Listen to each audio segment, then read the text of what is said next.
going to be about bad times at the Royale. So this film is directed by Goddard. You may or may not have heard of him. He directed a film a while ago called Cabin in the Woods, and he's also written such things as The Martian and Daredevil, which is the Marvel TV show on Netflix, and he's just all around a pretty badass guy in the film industry. And Bad Times at the Royale tells the story of 7, I believe, strangers who all by some matter end up at this hotel called the Royale, which is basically half in California, half in Nevada, so it's right on the border. And things don't exactly go to plan as the night goes on, as deep dark secrets about the guests are revealed and nobody really is safe. That's all I'm going to give you. I don't really want to give you too many details about characters and such. So I think we were both very much looking forward to this. Yeah. The trailer like gave off such a cool vibe. It was like this neo-noir, like 70s, lots of cool music. It was just a very well put together trailer. The cast list looked great. Goddard has done some amazing stuff, but to me, I was a little bit disappointed.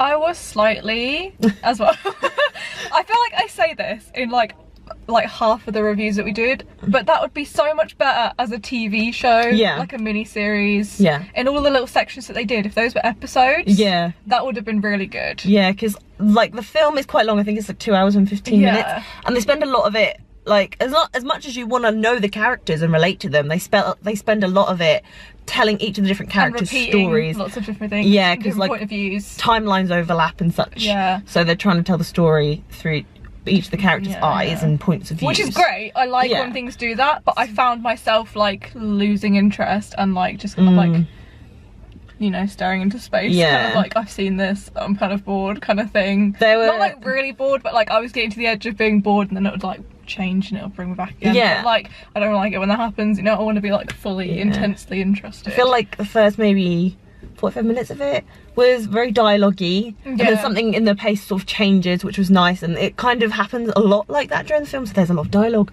pace changes, but like it makes the pace quite inconsistent throughout, I think.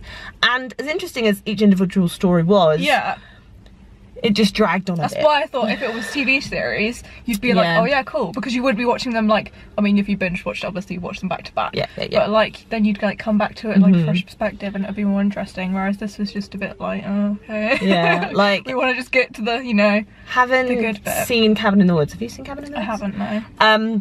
It's basically a really basic concept, but there's a really big reveal at the end, which is really clever. And I thought from this, I was like, he's gonna do it again. Like, there wasn't really a big or clever ending to me for this. No, like there were bits where I thought, oh, like maybe they're going in this direction, and they didn't. And I got a bit annoyed with them doing the whole jump scare thing for a bit. Like I had read a little bit about it, that there was like jump scary bits, not like proper like oogie boogie jump scares, but there was a few jump scary bits, and the whole like blood splattering Tarantino-ness that went on. It did feel very Tarantino-y. But I feel like it was a bit like wannabe Tarantino-y. Yeah, like the way they like told the story is like they'd have title cards up that say like room 1, and you know in Tarantino he's like chapter 1 and all that. So it was very kind of like, I know Tarantino is neo-noir and this is neo-noir as well, but it did feel it's just a bit like Tarantino-y. Like the thing is, like all of the characters were so great.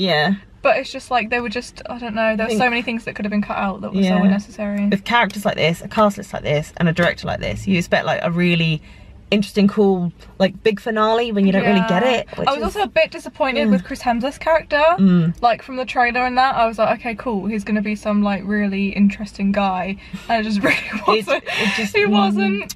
It was probably like the least interesting out of all of them. Even though I think Miles was the most interesting. I was gonna say, like, for real. Like, you think he's gonna be the, I suppose like maybe that was the point. Maybe that was the point. That he was the least interesting and he turned out to be the most interesting. But I think there's a really big point in the end of Cabin in the Woods of like, of how the plot goes. I don't know if I care if I say what it is.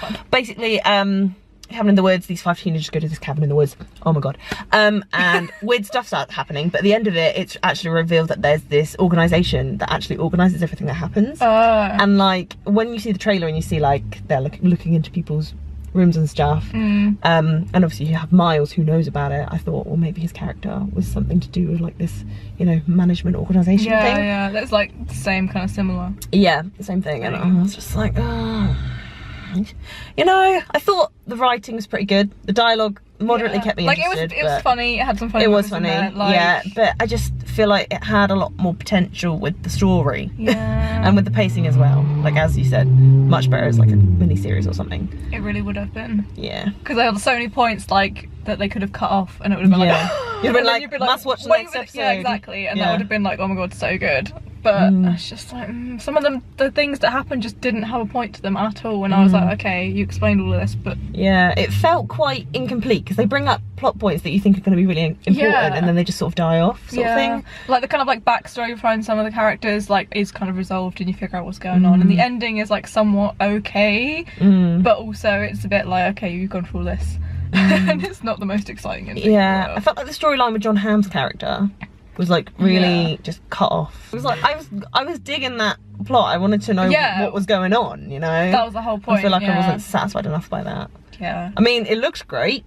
Like, there were some nice colours in there. There was some lovely colours Lovely in aesthetic. there. The music was great. It was very like Motown. Like, one of the actresses in the film, she acts as a singer. She's got such a great voice. Oh my gosh, so good. I've like, the song that's in the trailer that she sings, I've had that in my head for like weeks. And I'm like, it's such a good song. So yeah, there's like a lot of talent in There's lots of great stuff about it, but it did fall a bit flat for me. Yeah. Lots of good stuff that didn't exactly result to anything amazing. But I thought most of the characters were really great. I thought Dakota Johnson was a bit boring. Because she was like trying to be badass, and I was like, I feel like she can't be anything but boring. It's just who she is, it's not her fault. But genuinely, I felt like she was just trying too hard to be badass, and it was just a bit like, there could have been someone else. Yeah. I do think that her storyline with her... I feel like that could have been explored a bit more, and like Chris Hemsworth's backstory could have been explored a bit more. So they like started going into it, but it didn't really... Yeah, he gets his own like little chapter, and it's like... But why? We could have probably done without that. If you were gonna like do something, you might have well gone more into it. Yeah. So a lot of great elements. Yeah, I don't think it's like essential to see it. Like, no, you know, if this was like a Netflix original movie, I'd have been like, well, exactly.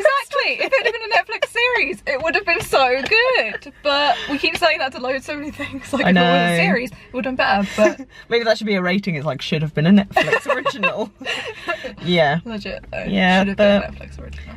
Kind of sad because the trailer was so cool. I just didn't like, you know what, how hard and much I sobbed at like A Star Is Born, but yeah, I didn't feel any emotions to this at all. No. Whereas like there were some proper emotion bits that you probably could have like, you know, shed a tear at, but I literally was like stone faced watching this. I cry at everything. I think because there's so many characters, it's very hard to latch on to like all of them or just like a particular one. They just didn't give, they gave too much or not enough backstory to things. And I was like, you need to work on that balance. Yeah.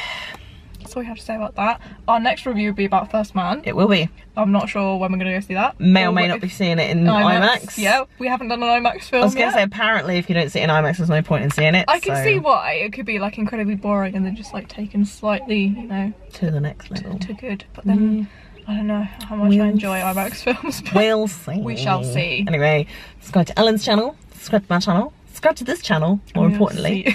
And obviously share your thoughts on Bad Times at Royale down below in the comments, and we shall discuss. Yes. So anyway, we'll see you soon. Okay, bye.